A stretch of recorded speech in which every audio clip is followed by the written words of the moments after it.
它是一条被全世界抛弃的犬类御兽。然而在我看到它的第一眼时，便决定将它契约成我的半生契约兽。众人见状纷纷吐槽我就是个大冤种，御兽店老板更是说疾风犬是低劣血脉，嘲讽我和疾风犬一样这辈子算是废了。对于这番冷嘲热讽我毫不在意，因为我意外觉醒了神级御兽系统，可以看穿所有御兽的隐藏进化路线，而疾风犬的血脉乃是史诗品质的地狱血脉，未来将进化为令人闻风丧胆的神域阎罗狼。原来这是一个能与神兽契约的世界。千年前魔神率领魔兽大军入侵地球，魔兽大军以铁蹄践踏每一寸土地，魔神欲以无垠黑暗笼罩世界每一个角落。面对绝境，人类的潜力被彻底激发，一部分佼佼者更是展现出驾驭魔兽的能力，而这些天才被人们称之为御兽师。此刻一头魔龙正在清风室内肆意破坏，被赶来支援的御兽师击落于住宅区。当看到一颗硕大的龙头出现在阳台时，我因为过于恐惧，身体开始不停颤抖，猩红的龙血如浪花般飞溅在我脸上，紧接着耳边似乎传来少女的声音：混沌之初，天地未盘，吾以心血结盟，照临于太虚，以血为誓，以言为符，听吾号令，尸焰裂空。话音落，一团紫色火焰径直砸在魔龙身上，将他最后的生命气息彻底断送。而我此刻正不断擦拭着脸上的龙血。等我重新睁开眼后，脸上满是震惊，因为青龙学院院长苏如烟正站在我面前，对这次行动造成的房屋破坏很是抱歉，表示青龙学院后续会来维修给予补偿。说罢便递给了我一张青龙学院的名片，然后与其他御兽师离开了这片区域。看着他离开的背影，我激动不已，万分希望自己也能成为御兽师，可我连买御兽的钱都没有，参加不了御兽师全国大考。就在我苦恼之际，一条黑白色的狗忽然扑进我的怀里，仔细一看，还是条傻乎乎的二哈。这家伙对着我英俊的脸庞一阵猛舔，这让我疑惑不已，心想他该不会是跟着魔龙跑进来的吧？天降哈士奇开局是什么鬼？不过很快我就发现，这二哈好像是课本里描述的疾风犬，血脉不高也不需要灵力，说不定自己能够养活它。但还有3天就要御兽师全国大考，自己应该赶不上了。可现在的我别无选择，当即就与疾风犬签订契约。转眼间来到次日清晨，我带着疾风犬来到有家御兽店，最终决定还是把它送给养得起它的人，因为这家伙一晚上吃了我1周的食物，我可养不起它，况且跟着我可没什么前途。此时御兽店的老板忽然打开门，神情严肃问我站在店门口干嘛。我提起怀里的疾风犬，这只御兽送你了，要不要？却不料老板立马让我滚蛋，说像疾风犬这种低劣血脉的御兽，连进化路线都没有，哪个院种会买？疾风犬听到这话躲进我怀里抹眼泪，老板的态度也让我很不爽，根本没有废物的御兽，只有废物的御兽师。可就在这时，我脸上不由浮现出震惊之色，因为我看到疾风犬头上弹出了系统框，初始体一阶疾风犬，隐藏血脉史诗品质地狱血脉，隐藏天赋地狱火，可对敌人造成无视护甲防御的真实伤害，隐藏进化路线地狱疾风狼、地狱幽冥狼、神域阎罗狼。不敢相信的我立马揉了揉眼睛，发现系统框还在，可隐藏进化路线到底是什么呢？还有御兽店老板看不见吗？这个面板只有我能看见吗？此时我的同班同学苏哲走了过来，他另一个身份是清风市的首富之子，看到我后就开始冷嘲热讽，这不是萧星宇吗？我可记得你是因为没御兽，所以不准备参加全国大考，怎么现在有钱买御兽了吗？闻言我抱着疾风犬就要离开，让他少管闲事，但苏哲的嘲讽并未停止，居然是疾风犬，看来丽娜说的是真的，你是一点也不想考御兽学院了，当然像你这样的废物也不可能考上。听到这话我顿时愣在原地，因为他口中说的丽娜可是我的女朋友。苏哲冷笑着解释，你还不知道江丽娜早就和我在一起了吗？这时丽娜走过来挽着苏哲的手，见我在场神情不免有些慌张，没想到自己傍大款居然会被发现，便跟苏哲说自己早就和我没关系了。我怒火中烧，指着江丽娜怒吼道，别忘了当初你落魄时我怎么接近你，你就跟这个土大款过一辈子，还有你给我记住，是我甩了你。说罢我抱着疾风犬快步离开这里，不想再听这对狗男女的犬吠。既然大家都说疾风犬是废物御兽，那么就看看我和疾风犬究竟有没有未来。时间一晃3天过去，全国高等御兽统一性考试正式开始，我的出现顿时引起全校师生轰动，因为都知道我契约的御兽是疾风犬，且报考的还是4大学院之首的青龙学院。面对众人的猜忌，我毫不理会，毅然决然走到青龙学院招生老师面前。监考老师你好，我来参加考试。陈启年闻声摘下了帽子，对于我的实力十分好奇，因为我是清风区唯一报考青龙学院的。此时苏哲忽然走到我身后大喊，萧星宇你可真是不知天高地厚啊，近5年清风市5届大考只有8名学生尝试报考青龙学院，结果是无一录取，就你还敢报考青龙学院，你要是能考上，我直接跪地叫你爹。听闻此话我眼中满是怒火，那你就清清嗓子，做好叫爹的准备吧。老师，我准备好可以开始考试了。陈启年严声提醒。萧星宇同学，我事先声明一下，青龙学院的考核比较苛刻，但你又没有选择服从调剂，所以只要你考不上，就再也无法报考其他御兽学院。我知道老师这番话是想让我知难而退，但我心意已决，不会弃考。陈启年微微点头。那么考核开始，第一项测试灵力值测试。闻言我将右手放在测灵仪上，深吸一口气，催动体内全部灵力，水晶球表面顿时跳动出316的灵力值。苏哲见状放肆大笑，我当你多大能耐奈呢，连青龙学院的门槛都摸不到。陈启年心中叹气，还以为清风区出了个好苗子，可下一秒神情陡然变得不可置信，发现灵力值此刻竟跳到了621，并且以肉眼可见的速度疯狂上涨，短短10秒灵力值已经突破900大关，最终灵力值定格在了1028，全场噤若寒蝉。之前嘲笑我的那些人一个个目瞪口呆，因为突破上千灵力值的人可谓是天选之子。要知道，灵力值直接关系到预售师未来能契约的预售潜力，每100点灵力值就意味着能契约1只预售，而1028点灵力值就意味着我未来具有至少10星预售师的潜力。龙国近几10年来就只出现过寥寥几位10星预售师。短暂的震惊后，陈启年开始宣读成绩，围观的考生议论纷纷。1年前的天才少女叶双宁灵力值也才1030，肖星宇居然只比她低了2点。这番吹捧让苏哲和姜丽娜很是不爽，这算什么？青龙学院考核可是有2项的，下一项预售血脉品质测试他绝对过不了。这时一个工作人员来到陈启年身边，小声说刚才测灵仪出了点问题，这名考生的真实成绩是1032。陈启年顿时瞳孔紧缩，没想到我居然比叶家那个天才还怪我，让工作人员不要对外公开机器出问题的事，然后调整好情绪宣布第2项测试预售血脉品质测试开始。考生肖星宇，请召唤出你的预售。闻言我抬起右手，预售文章闪烁红光，黑风轮到你登场了。顷刻间，地面上浮现出血气法阵，一道庞大的黑影映入众人眼帘。心想我难道契约了什么稀有神兽？可当黑雾渐渐消散后，法阵中央却是一条刚睡醒的二哈。陈启年见此无奈叹气，因为预售血脉品质也很重要，是限制预售师未来发展的一个巨大因素。无法进化的疾风犬品质太差了。可就在他准备宣布我未能通过测试时，众人看疾风犬的目光愈发变得激动，因为疾风犬此刻竟开始进化，赫然变成一头堪比重型卡车的巨狼，每一根毛发都像是燃烧的黑色火焰。陈启年随即用预售测试仪上去检测，地狱疾风狼，初始体一阶，地狱史诗血脉，天赋地狱火，属性火系风系，技能地狱缠绕，地狱咆哮，进化路线未知。疾风犬的进化让苏哲大为震惊，心想未来的我将会站在何种高度，当即宣布我通过考核入学青龙学院。而苏哲和姜丽娜这对狗男女正打算开溜，见状我立马大声喊道：你往哪走了？都不和爸爸打声招呼吗？苏哲闻言已然是失了智，你小子别太嚣张，我就是不喊你能奈我何？此话一出，我神情陡然变得冷冽。黑风，话音落，黑风硕大的爪子压得苏哲直不起腰，他双膝跪地涨红了脸，憋着一肚子怨恨却不敢发泄，咬牙切齿喊了声爸爸。我听后转身就走，我没你这样的废物儿子，滚吧。这时姜丽娜又忽然跑到我面前，星宇，其实这2年半我对你的感情很深，所以有没有可能我们复？没等他话说完，我蓦然离开，抱歉，我从不走回头路。见状，姜丽娜索性放下脸面，哭得梨花带雨，希望能与我复合，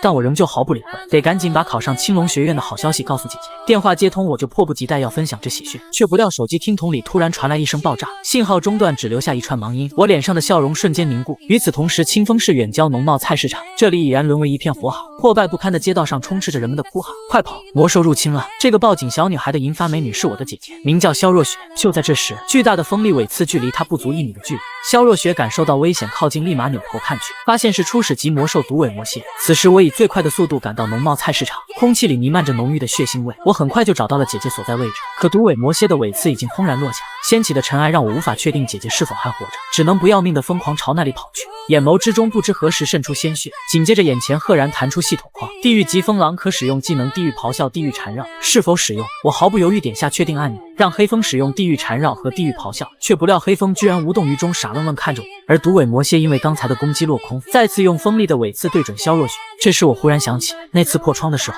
青龙学院的人好像念了一串咒语，于是我立马停下脚步，念起了咒语：混沌之初，天地未判，吾以心血结盟，照灵于太虚，以血为誓，以言为符，听吾号令，去吧。顷刻间，黑风的体型开始逐渐变大，以极快的速度冲向毒尾魔蝎，紧接着口中不断凝聚能量，一声狼吼震天彻地，地狱咆哮瞬间击穿毒尾魔蝎，臭气熏天的内脏暴露在浑浊的空气里。黑风的体型再次恢复成正常大小，我不由感叹御兽师的力量果然强大。忽然想到姐姐还在怪物那边，万幸的是姐姐安然无恙，正安抚着怀里的小女孩，然后用迷茫不解的眼神看着眼前这个熟悉而又陌生的弟弟。我牵着他的手激动说道：姐，我考上青龙学院了，以后我就是一名御兽师了。话音落，黑风忽然跳进我的怀里，我随即跟姐姐介绍，这是我契约的御兽，地狱疾风狼黑风。这时那些逃跑的人群见魔兽死了，神情略显忐忑，回到菜市场。姐姐刚才救下的小女孩很快看到了妈妈，赶忙扑进妈妈的怀里放声大哭，而我则和姐姐来到毒尾魔蝎的尸体旁。魔兽死后都会留下一枚晶核，叫做魔兽晶核，虽然这只是一枚初始体毒属性的晶核，但再小也是肉，对黑风的进化也能有所帮助。各位放心吧，魔兽已死。此话一出，众人立马跑过来将我围住，这些街坊邻居都是从小看我长大的，对于我能成为御兽师感到高兴。此时那位小女孩走到我身边喊道：哥哥，我以后也要成为像你一样的御兽师。我摸着她的脑袋笃定点头。哥哥相信你，以后会成为一名厉害的御兽师。夜幕降临，我回到了还未修缮好的家。今天发生了太多事情，让我很快进入梦乡，浑然没有察觉到姐姐居然来到了床边。她偷偷掀开被子，我的后背上有个不起眼的胎记，仔细一看，赫然是威严无比的龙头。随后萧若雪来到客厅打电话，龙纹禁咒还在，龙王精魄的封印没有丝毫松动，但为什么萧星宇还能契约御兽？这不科学呀！电话那头许久沉默后才有回应，看来这是命运的安排，你就好好陪在小雨身边吧。萧若雪微微点头，我知道了，我会看住小雨的。时间一晃来到了开学报到日，我和姐姐萧若雪拎着行李准备上车，不少街坊邻居专门跑来送行。虽然送的土特产不值钱，但情谊这种东西向来无法用金钱衡量。很快，前往青龙学院的列车开进站台，我挥手向大家告别，等放假再回来一一拜访。可就在我和姐姐找到车票上的座位时，车厢内忽然响起广播声：旅客们请注意，前方铁路沿途路段有魔兽出没，可能会出现车厢震动。转眼间1小时过去，列车平安度过危险路段，我不由长舒一口气。再过半小时就到龙隐市了。就在这时，车厢忽然开始剧烈震动，广播随即响起：旅客们请注意，前方有群居类魔兽3眼巨人出没，请保护好自己的生命财产安全。话音落，列车顶瞬间被砸出几个大坑，然后一只3眼巨人破开车顶跳进车厢。见状，我立马让姐姐躲起来别乱跑，却不料当我要唤出黑风时，3眼巨人竟突然朝我扑来。千钧一发之际，一只狐狸冲过来，一尾巴打在3眼巨人脸上。紧接着，一个英姿飒爽的妹子跑到我面前，傻小子愣着吃席啊，不想死就后退。说罢，少女快速转动手里的长枪，让自己的狐狸御兽发动技能雷一闪。狐狸犹如黄色闪光般朝3眼巨猿冲去，我下意识开启魔神之眼，这只狐系御兽的属性面板映入眼帘。3尾雷狐，等级超凡体3阶，雷狐血脉史诗品质，属性雷系风系，进化路线3尾雷狐、4尾雷狐、5尾雷狐、9尾雷狐，隐藏进化路线3尾雷狐、极影赤电狐、红莲闪电狐，技能3尾雷暴，3条尾巴同时横扫敌人，造成感电伤害，附加1秒眩晕麻痹效果。位移技能雷一闪，闪现袭逼敌人，躲避敌人攻击，同时对敌人造成1道霹雳伤害。看完属性面板，我心中略感震惊，拥有3尾雷狐以及使用长枪的妹子，不就是苍穹公会会长之女秦嫣然吗？但我此刻并未彻底放下警惕，连忙让其他乘客离开这节车厢，因为3眼巨猿可是群居类魔兽，怎么可能只有一只？顷刻间，又有2只3眼巨猿跳进车厢内。见状，我立马构建契约法阵，召唤出黑风，而秦嫣然这边正好干掉了一只3眼巨猿，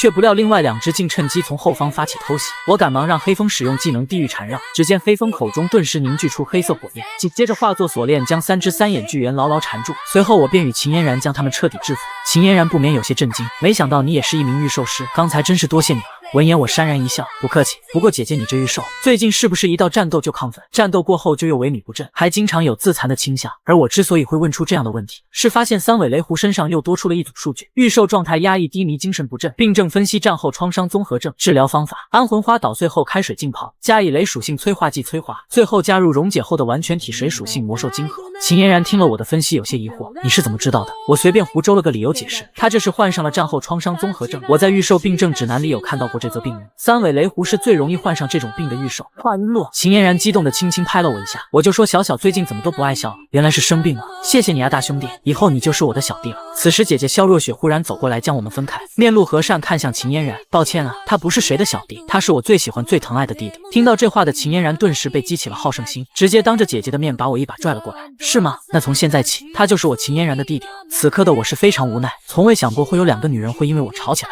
时间来到下午3点，我总算是来到青龙学院参加新生典礼。教导主任林苍面带笑容说道：各位新生，欢迎你们来到青龙学院，请各位耐心等候校长。话音刚落，天空中传来一道震碎云层的狮吼，只见一个成熟御姐骑着一头拥有双翼的雄狮从天而降。新生们放眼看去激动不已，毕竟是第一次亲眼见到紫妍翼狮王。苏如烟随即接过话筒俯视这一届的新生，恭喜各位考进我们青龙学院，但我要提醒各位一句，无论你在外面是世家子弟还是寒门出身，在青龙学院都得守我的规矩，特别是第8条校规，学生之间若产生矛盾冲突，无论对错，皆应通过擂台对决解决，败方需向胜方道歉。我听后不由钦佩苏如烟的用心良苦。第8条校规看似不近人情，但实际上这样才能避免豪门子弟玩弄权势，恃强凌弱，平民学生靠拳头也能找回公道。新生典礼结束后，所有新生回到各自的班级。我刚走进1年3班，就被同学指着大声喊道：你居然就是萧星宇，那个灵力值直逼叶凝霜学姐的怪物，居然和我分在一个班。这时陈启年走进教室，神情严肃，让所有人回到座位上，然后在黑板上写下自己的名字。同学们，今后我陈启年就是你们的班主任了，希望各位能在青龙学院学有所成。大家翻开御兽图鉴第1章，我们先讲关于御兽的理论知识。御兽的强弱主要看2个方面，一是御兽的等级阶段，目前已知的从低到高的等级有初始体、成熟体、完全体。超凡体、兽王体。20御兽的血脉品质，现有记载的御兽血脉从劣到优，血脉品质更高的御兽会对下位者有压制作用。除此之外，御兽属性也会产生相克压制现象，比如金木水火土这5种最常见的御兽属性，它们相克关系就是5行相克。在这5种基础属性之上，还会叠加变异出其他属性，像是沙属性、雷属性，其他的也就不一一列举了。转眼间半节课的时间过去了，我凭借着魔神之眼自带过目不忘的能力，已经背完了13本教科书，沉沉睡去，却不料陈启年忽然丢粉笔砸在我头上。萧星宇，你给我站起来，你挺能耐的呀。我的课上也敢睡觉，那你来说说天魔蜥蜴的弱点在哪？要是回答不上来，赶紧收拾东西给我滚蛋。然而我无需思考就说出了正确答案，天魔蜥蜴的弱点是腹部下的毒液囊袋。陈启年顿时愣住，又问我宁冰巨鳄兽通常生活在哪片区域？我不假思索秒答：龙国南部双降湖一带，以及昆仑冰川下的寒潭瀑布。闻言，陈启年满脸意外之色。如果在野外遭遇魔狮猎天虎，应该如何应对？我漫不经心回答：把身份证叼在嘴里，然后找一处树荫躺下。这个回答让全班都陷入了疑惑，问为什么要这么做。随即我淡然解释，因为魔狮猎天虎是兽王体变异种级别的魔兽，只有6星水平以上御兽师才有一战之力。我们这些萌新如果在野外遭遇魔狮猎天虎，只有死路一条。所以我选择把身份证叼在嘴里，方便家属认领我的尸体，找一处树荫躺下，可以避免尸体发臭。此话一出，陈启年嘴角抽搐，沉默许久才开口：这个回答我给满分。萧星宇，我刚才考你的都是最后几章的知识，你是怎么？话音未落，我从课桌里拿出几本教科书，因为我已经把13本书的内容学完了。同学们顿时露出羡慕又嫉妒的眼神。没想到第1节课才上了20分钟，我就把整个学期的课程学完了。见状，陈启年让同学们先自习，让我跟他出去一趟。来到教室外的走廊，我立马道歉：陈老师，对不起，我保证今后绝对不会上课睡觉。陈启年微微摇头，用好奇的眼神打量着我。不是因为这个，你不到半节课就学完了整个学期的理论课。我嘿嘿一笑，突然吹捧道：都是陈导教的好。陈启年听后捏紧了拳头：你小子别贫嘴，既然你理论课程已经学完了，那就去学更深的内容。这是青龙学院的借书卡，凭借这张卡，你可以随时进出青龙图书馆，并享受免费借书的福利。去吧，我已经没什么可教你的了。随后我来到青龙图书馆，这里收藏了数十万册关于培养御兽对付魔兽的书籍。我随便找了个角落坐下，开始翻阅书籍。凭借着魔神之眼自带的过目不忘的能力，我用了1分钟就把2本书看完了。可就在这时，一个衣着华贵的少年走进图书馆，是王东升副院长之子王燕，扬言今天青龙图书馆被他承包了，所有男学生滚蛋，女生都留下来陪他一起看书。见他走过来，几个女生被吓得瑟瑟发抖。这吵闹的氛围让我很是不爽，直接把书扔在王燕的头上。欺负女生你还要不要脸啊？王燕怒声咆哮：你特么谁啊？瞎逞什么英雄？此时身后的妹子扯了扯我的衣袖：你快走吧，他是副院长王东升的儿子，我们惹不起他的。我听后冷冷一笑，原来有个副院长老爸呀，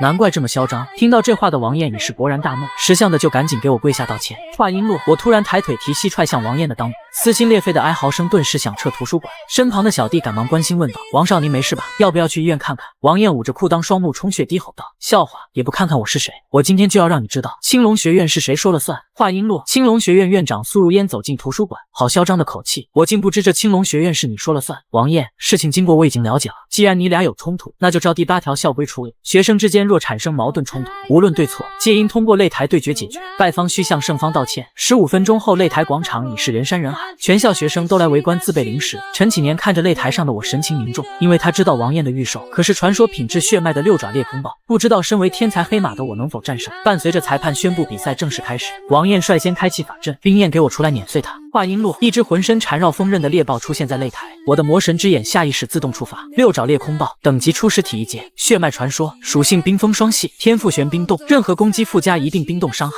减少敌人30%移速和30%攻速。寒天破，冰球攻击，锁定攻击目标之后瞬间爆炸，炸裂的冰刃会形成大范围攻击。看完属性面板，我不由神情凝重，未曾想6爪猎空豹居然是双属性。随即我启动御兽文章，唤出黑风，只听一声狼嚎，浑身缠绕着黑焰的地狱疾风狼赫然出现。而此刻的高级观众席上，苏如烟不由露出好奇的表情。萧星宇的御兽我怎么从没见过，就像是疾风犬的进化版，可疾风犬一直以来都是以没有进化路线的废物御兽著称，萧星宇是怎么做到的？思索之际，王燕毫不留情打算先声夺人，直接让6爪猎空豹释放杀招冰裂四空爪。只见6爪猎空豹高高跃起，6道裹挟着寒冷肃杀之气的爪击锁定黑风。见状，我立马让黑风使用蛇皮走位。黑风听后在擂台上来回穿梭，不断躲避着爪击，但中途还是不慎被击中了数次，肩部、背部以及后肢都出现了不同程度的冻伤，身上的黑色火焰明显暗淡了许多。观众席上的陈启年已是焦急万分。萧星宇的地狱疾风狼是风火双系御兽，而6爪猎空豹是冰封双系，属性克制果然还是无法避免了。此时王燕乘胜追击，势必要废了黑风，命令6爪猎空豹释放寒天破。此刻间，6爪猎空豹嘴里喷吐一颗巨大的冰球，近乎眨眼间就将黑风冻结在寒冰之中。王燕见此一幕，放肆大笑。萧星宇用不了多久，你的御兽就会冻死在里面。观众席上的众人面露担忧之色，血脉和属性的双重压制还是无法克服吗？然而擂台上的我此刻却丝毫不慌，眼神陡然间变得凶厉无比。黑风使用暗影前行，话音落，被冰封的黑风逐渐化作一股黑雾，紧接着竟凭空消失于寒冰之中。观众席上的陈启年和苏如烟面露惊讶之色，是暗属性，地狱疾风狼身上竟还有第3种属性。震惊之余，地狱疾风狼化作一道影子潜入地面，跳到王燕身后，瞬间伸出利爪朝他袭去。六爪裂空豹见主人有难，立马冲过来救驾。地狱疾风狼随即退到我身后待命，让你瞧瞧我们的厉害。黑风使用沉默之爪，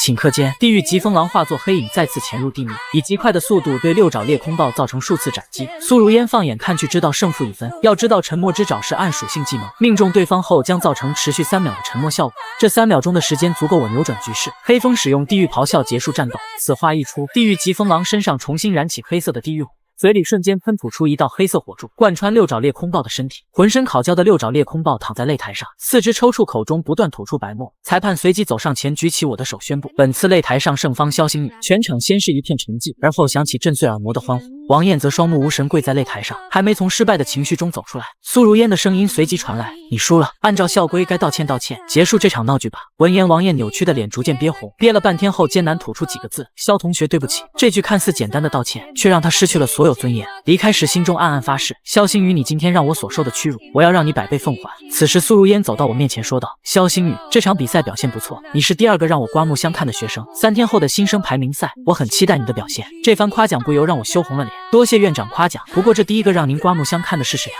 苏如烟淡然解释：灵力值突破1000的天才少女叶双宁。这名字让我神情陡然一凝，因为每个人都在拿我和她比较，她的实力究竟会有多强大？这时，苏如烟从怀里拿出一枚戒指。我也是个惜才的人，这枚空间戒指你就拿着，作为这次比赛胜利的奖励。见状，我面露震惊之色，没想到苏如烟会送给自己这么贵重的东西。空间戒指是一种用高科技技术打造而成的储物装备，可储存御兽师常年需要携带跟御兽有关的食物、补品以及在战场上斩获的魔兽晶核等，具有极高的便携性。没想到入学第1天就得到了这样的宝物。心中默默发誓，定不辜负苏如烟的重视。随后，我来到青龙学院校门，准备回家跟姐姐报平安。可就在这时，一副软绵绵的娇躯直挺挺撞进我的怀里。我低头一看，居然是一个身穿 JK 制服的双马尾萝莉。小妹妹，下次走路小心些，快回家去吧。却不料小萝莉忽然抱住我的大腿，大哥哥，我无处可去了，你就收留我吧。我迫于无奈，只好先把她带回家属公寓。刚进门就被姐姐揪着耳朵训斥。我才刚搬来龙隐市第1天，星宇你就敢带不知名萝莉回家？见状，我只好将刚才发生的一切如实告知。姐就是这样，师萌因为有魔兽恐惧症，注定成不了一名御兽师，受家里人欺负才离家出走的。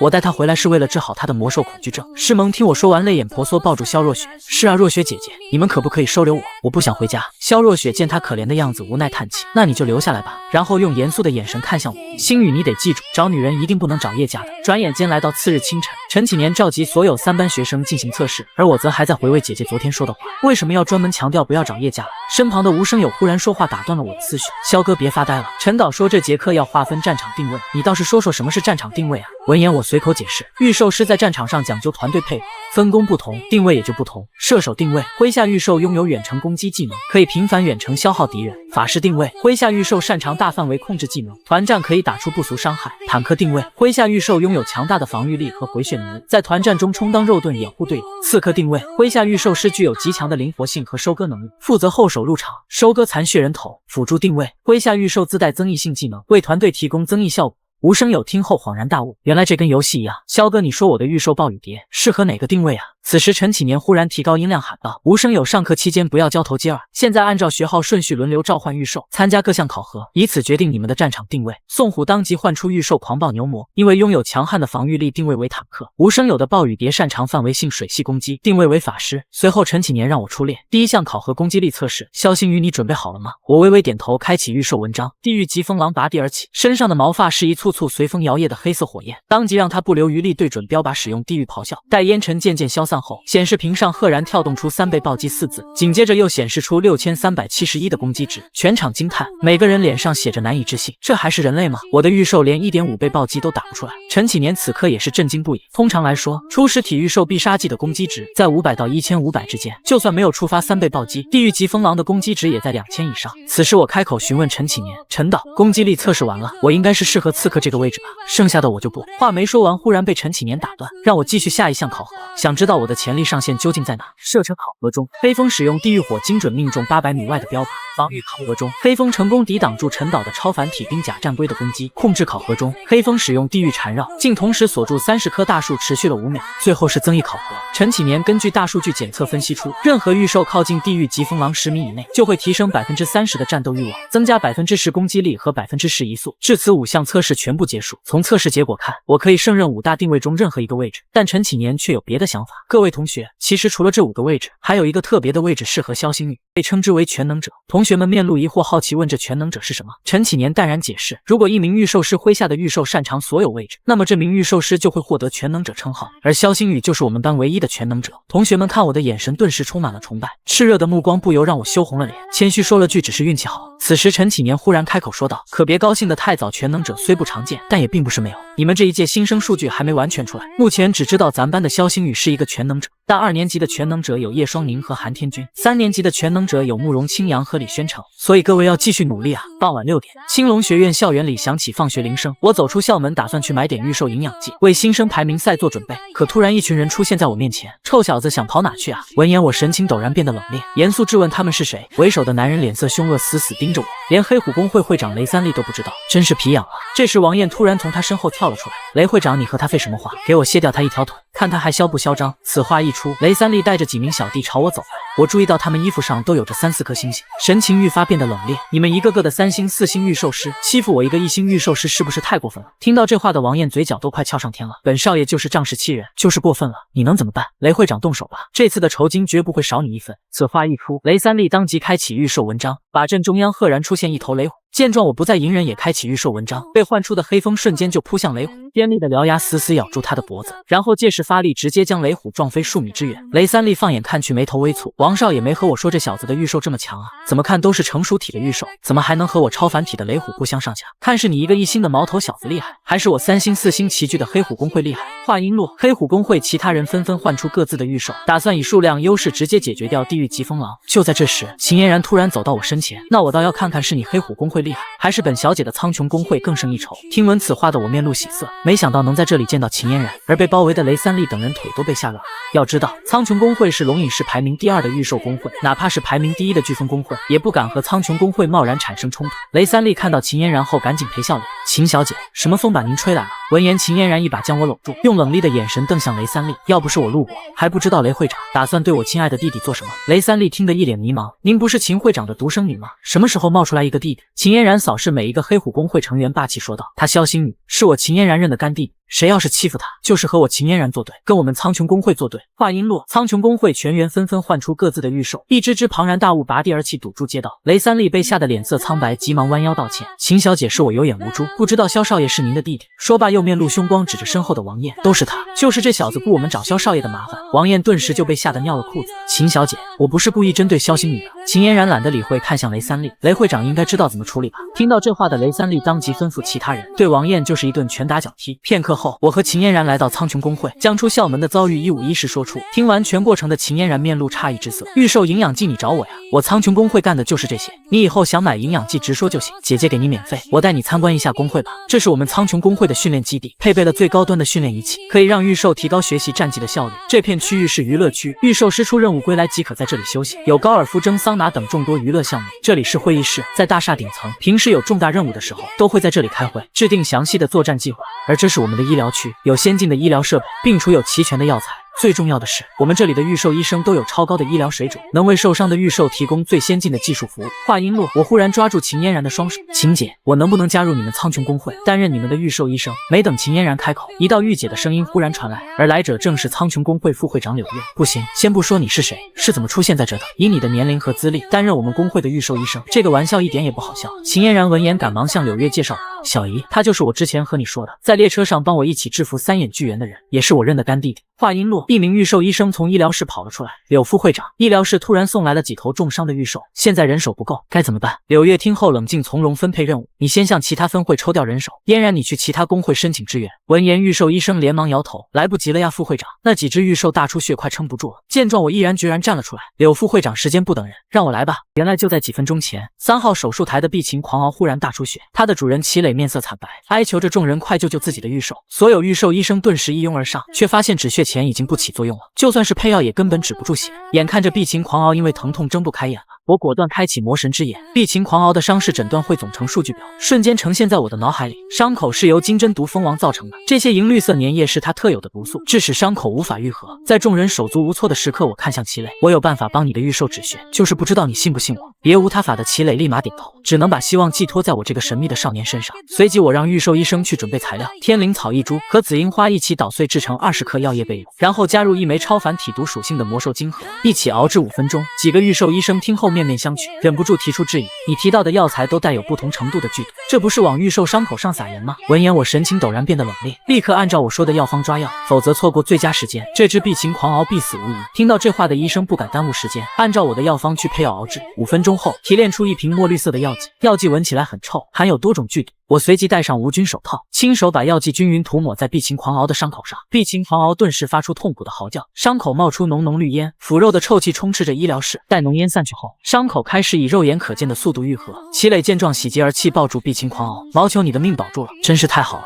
而我则转身抱拳看向柳月，柳副会长，不知道我的表现你满不满意？柳月潸然一笑，主动朝我伸出手来，你的表现确实让我出乎意料，先前是我冒昧了，现在请容许我郑重邀请你加入我们苍穹公会，担任我们的特聘药师。听闻此话的我当即握住他的手，愿意担此重任，因为特聘药师是对御兽医生最大的尊称。随后我回到家属公寓，将今天发生的事告诉给姐姐萧若雪。萧若雪看着手中的合同疑惑问道，所以说你回来这么晚，就是和那什么苍穹公会的人签订特聘药师合同吗？这审问的语气让我不寒而栗，语气有些忐忑说了声是的姐姐，却不料萧若雪忽然扭过头去冷哼一声，我看你是有了干姐姐，倒是忘了我这个亲姐姐了吧？求生欲爆棚的我立马接话，没有的事啊，干姐姐永远比不上亲姐姐亲。此时诗萌抱着枕头好奇问道，宇哥的特聘药师是什么？能吃吗？我淡然一笑解释，那当然，成了苍穹公会的特聘药师，我就有工资拿，所以这个周末就可以请你们吃大餐了。这个夜晚有人欢喜有人愁，王艳躺在床上面如死灰，身上的淤青和断裂的骨头时刻都提醒着她复仇。这时一个年纪40、50岁的男人走了进来，他就是王艳的父亲，也就是青龙学院的副院长王东升。王艳见到父亲后，委屈的泪水在眼眶附近打转，爸，你要为我做主啊。听到这话的王东升神情冷峻，没出息的废物，你是我王东升的儿子，在擂台赛上居然输给了从一个小城市走出来的跳梁小丑，你丢的不仅是我的脸，丢的还是我们王家的脸。王艳听后一把鼻涕一把泪哭诉道，爸你就别骂我了，那个萧星宇真的不弱，不知道从哪契约了拥有3种属性的御兽，而且他背后有苍穹公会的撑腰，我恐怕没机会找回场子了。话音落，王东升忽然发出一声瘆人的冷笑，苍穹公会我们王家确实惹不起，但如果萧星宇在阴南山试炼中遭遇意外，死于魔兽之手，不就跟我们没关系了吗？时间一晃来到了新生试炼日，全校新生聚集于阴南山，完成狩猎魔兽的任务。试炼将采用网络直播的方式进行全网直播，每个人手上佩戴的手环可以实时监控学生猎杀的魔兽数量以及战斗画面。猎杀1到10只魔兽评分为 C 级，猎杀11到30只魔兽评分为 B 级，猎杀31到50只魔兽评分为 A 级，猎杀51到80只魔兽评分为 S 级，猎杀80只魔兽以上评分为 S 加级。此时苏如烟提了一嘴，王副院长，试炼开始前公布一下这届新生里的全能者吧。王东升微微点头，扯着嗓子大喊，经过定位考核测试，这一届新生里共有3名全能者，一班慕容阳朔，一班慕容星星，3班萧星宇。全能者名单公布瞬间引起众人热议，因为慕容阳朔和慕容星星是慕容家年轻一代的翘楚，而且是亲兄妹。同为全能者的我此刻正陷入沉思之中，因为龙国的4大御兽世家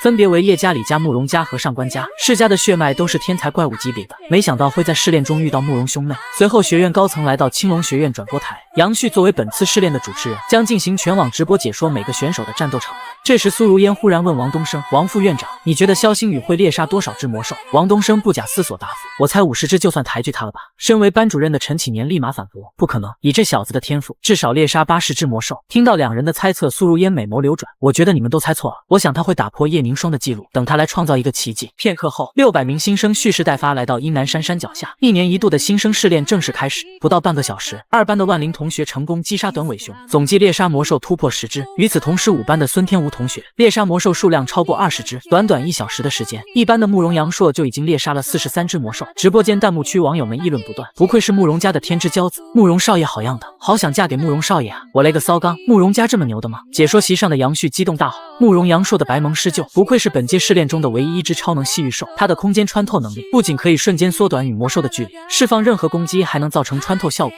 银疗蛇虽然是一种恢复能力特别强的御兽，但正好被白蒙施救的能力克制，下场惨不忍睹啊！平时惜字如金的慕容阳朔忽然开口说话：“小白，不要折磨他了，取出魔兽晶核就可以了。”白蒙师就发出几声鸣叫，尖锐的嘴巴就像一把刀，破开银辽蛇的血肉，取出魔兽晶核。电子大荧幕上成绩单再次刷新，慕容兄妹赫然是处于第一、第二的位置，而我则以猎杀了48只魔兽的成绩处在第3名的位置。此时直播镜头一转，一个白发少女正朝着嗜血狂狮缓缓走去。杨旭激动的嗓音随即响起：“目睹了慕容阳朔的表现后，该让我们再来看看慕容星星的吧。”慕容星星的御兽为古翼蝙蝠兽，血脉为传说品质，同时也是本届试炼中唯一一只亡灵系御兽。嗜血狂狮是初始体2阶的魔兽，拥有史诗血脉，物理攻击自带5倍暴击效果，实力很强。可他遇到了古翼蝙蝠兽，今天就是他的死期。如果慕容星星同学成功击杀这只嗜血狂狮，那他的猎杀总数将达到51只。慕容阳朔看了眼表盘上同步的成绩单数据，冷酷的脸庞闪过一抹笑意。看来这次的试炼，妹妹应该可以斩获第1名了。我这个当哥哥的就不跟他争了。可就在这时，慕容阳朔表情瞬间凝固，唇角逐渐下压，发现居然有人反超了妹妹的排名。原来在1分钟前，身负重伤的嗜血狂狮被慕容星星逼入绝境，没有退路。古翼蝙蝠兽扇动双翼，幽紫的火焰熊熊燃烧，欲要释放必杀技。就当慕容星星以为会成功猎杀嗜血狂狮时，脸上忽然多了一抹震惊之色。只见地狱疾风狼忽然从侧方杀来，锋利的狼爪直接斩断嗜血狂狮的头颅，悬崖边的氛围顿时变得剑拔弩张。我露出人畜无害的笑容，看向慕容星星：“慕容同学，谢谢你送我的猎杀积分。”听到这话的慕容星星表面上冷漠无比，实则暗地里已经把我族谱都问候了个遍。杨旭见此一幕，激情解说：“观众朋友们，戏剧性的一幕发生了，本届最大黑马萧星宇抢了慕容星星的人头，让排名再次发生变化，萧星宇登顶第一。”就在这时，灌木丛里忽然窜出一只3眼魔蚁，庞大无比的体型不由让人冷汗直冒。杨旭激动的声音传遍直播间，观众朋友们隔着转播屏幕，我都能感受到两人之间的胜负欲。那么3眼魔蚁究竟会鹿死谁手呢？电光火石之间，我抢先一步出手，让黑风释放战绩地狱缠绕，8条烧红的锁链瞬间禁锢住3眼魔蚁。虽然3眼魔蚁的甲壳是出了名的又厚又硬，但黑风的地狱火具有无视护甲，可以给敌人直接造成真实伤害的效果。眼看情况差不多了，我当即让黑风收割。顷刻间，黑风释放战绩地狱咆哮轰击3眼魔蚁，却不料古翼蝙蝠兽忽然释放了音波锋刃，打断了黑风的最后一击，紧接着又释放古灵冷火，成功击杀3眼魔蚁。待紫色火焰渐渐消散后，3眼魔蚁所在位置只剩下一枚魔兽晶核。慕容星星随即弯腰捡起这枚晶核，见状我笑着调侃：“慕容同学，你表面上冷淡无情，我还以为你不在乎试炼成绩，没想到你还挺记仇的。”与此同时，成绩单数据更新，我和慕容星星的猎杀数同为51只。杨旭眉飞色舞，激动喊道：“观众朋友们，事情变得有趣起来了！截至目前，萧星宇和慕容星星成绩打平并列第一，距离试炼结束还剩不到1小时，谁能保住第1名的位置，让我们拭目以待。”随后我在密林中发现了一只血灵豪猪，本打算趁其不备让黑风拿下这一积分，却不料一根骨刺忽然刺来，直接贯穿了血灵豪猪的脑袋。我随即转身过去，便看到慕容星星和他的御兽古翼蝙蝠兽，没想到这家伙真的跟我杠上了，无论我去哪狩猎魔兽，他都会及时出现。关键是他从头到尾居然一句话不说。直播间里的杨旭仍旧在激情解说，过去的半小时里，慕容星星依靠抢萧星宇的人头，已经稳坐第一的宝座了。慕容星星能否扩大优势，萧星宇能否奋起直追呢？此时我风轻云淡说道：“慕容同学，虽然抢人头是我不对，可你也不用一直追着我不放吧。”慕容星星闻言一言不发，像个自闭症少女，只是用冰冷的眼神盯着我。弹幕区此刻网友们纷纷吐槽，也不知道为什么这对 CP 似乎很好磕。你别说，你还真别说，男帅女靓看起来很般配啊。这时我露出一抹玩味的笑意，看向慕容星星：“慕容同学，接下来我可不会让你哦，你要小心了。”身为职业解说的杨旭眉头一皱：“观众朋友们，萧星宇的意思是说，他刚才并没有用全力吗？可现在时间只剩不到半个小时，萧星宇真的能成功夺回第一吗？接下来的时间里，我的瞳孔就像是钟表的时针和分针，正是魔神之眼的能力之一，能够看穿御兽和魔兽的具体血量。凭借这项能力，只要我想抢人头，就没人能抢得过我。”距离试炼结束只剩5分钟时，我已经打破了学院的历史记录。被抢了20多次人头的慕容星星不信邪，很快就盯上了在空中飞翔的七彩雕，不相信天上飞的我也能抢到。可就在古翼蝙蝠兽将七彩雕打成残血后，我立马就让黑风释放地狱咆哮拿下人头。一直沉默不语的慕容星星恼羞成怒，用幽怨的眼神瞪着我说了句老六。这是他第一次对除了亲哥哥慕容阳朔之外的第一个男人说话。闻言我淡然一笑，提醒慕容星星时间只剩不到半分钟了，他已经无法超越我。可回应我的话语只有老六2字。我当即就做出了判断，慕容同学，你上辈子肯定是一台复读机。就在我吐槽之际，一只熔岩狮虎正躲在暗处偷偷窥视我，迈着鬼鬼祟祟的步伐悄悄朝我这边靠近。只听一声震穿山林的嘶吼声，熔岩狮虎以极快的速度朝我扑来，我不由眉头微蹙，未曾想这里竟有完全体3阶的魔兽，赶忙骑在黑风背上就要展开反击，可终究是晚了。熔岩狮虎掀起一道海啸般遮天蔽日的飓风，我和黑风瞬间就被吹飞下悬崖。见此一幕的慕容星星脸上满是担忧之色，赶忙弯腰朝悬崖下看去，而我正抓着一棵枯树枝苦苦支撑着，黑风则紧紧抱住我的双腿。慕容星星立马让捕翼蝙蝠困住熔岩狮虎，然后朝我大喊抓住我的手。此时我忽然发现王燕居然躲在附近的灌木丛里，那么这只熔岩狮虎大概率就是他的手捕。只听咔嚓一声，我抓住的树枝忽然折断，我和黑风瞬间坠入深不见底的悬崖。悬崖上的慕容星星眼神恍惚，第一次喊出了我的名字。原来在几分钟前，我不幸坠入深不见底的悬崖。这件事很快引起了学院的高度重视。作为我班主任的陈启年无法保持淡定，要亲自前去阴南山救援。苏如烟随即起身：“陈老师，你别急，肖星宇和慕容星星也都是我的学生，身为院长，我不会允许他们出事。”随后两人离开转播台，决定让安保处启动紧急救援程序。一直沉默不语的王东升嘴角勾起邪笑：“什么天才少年，什么狗屁黑马，我只需略施小计，那小子还不是去找阎王爷报道了。”与此同时，阴南山悬崖底下，我缓缓睁开眼眸扫视周围，不敢相信自己居然还活着，脑海里顿时浮现出王燕小人得志的表情，我眼里闪过一抹凶残的杀意。王燕，既然你这次想要我的命，那就别怪我不客气了。这时我忽然发现自己坐在地狱疾风狼柔软的背上，此刻他身受重伤，气息虚弱，就连呼吸也变得紊乱。没想到他为了救我，会用身体充当肉垫。我赶忙从空间戒指里取出几瓶营养剂，立马喂给黑风。虽然营养剂不能治愈伤势，但起码能够稳定住他的气息。此时天空忽然下起瓢泼大雨，我立马将黑风收入御兽纹章中好好休养，短时间无法再次召唤。然后一瘸一拐穿过丛林，找到了一处能避雨的山洞。就在我心想这雨什么时候能停时，山洞深处忽然亮起两道紫色的金芒，像是某种生物的眼睛。对此我毫不知情，心想我这么晚没回家，姐姐应该担心了吧？还有现在慕容星星怎么样了？会不会被熔岩狮虎误伤到？此时洞内忽然传来高跟鞋踩断树枝的声音，听到声音的我下意识转身，没想到山洞里还有人存在。思索之际，一只玉手锁住了我的喉咙，喉管遭受强烈压迫，让我剧烈咳嗽，苍白的俊脸憋得发紫。视线虽然模糊，但我勉强能看清偷袭自己的居然是个妹子。人类，你看到了本皇的脸，本皇只能杀掉你了。濒死之际，魔神之眼自动开启，一连串的数据映入我的眼帘：九尾妖狐，兽皇体一阶，九尾狐族神话血脉，天赋天灾之瞳，开启瞳术后可以石化等级低于自身的任何敌人，天赋九尾狐火，灼烧敌人灵魂，附加恐怖的精神攻击，属性兽人系超能力系火系，隐藏进化路线九尾妖狐、十尾天狐、十尾龙虎，魔兽状态重伤濒死，半小时后必亡。病理分析：受纯种龙族所伤，龙之力入体，心脉受损，气血逆行。看完属性面板，我不由惊呼出声，原来是兽人系魔兽九尾妖狐。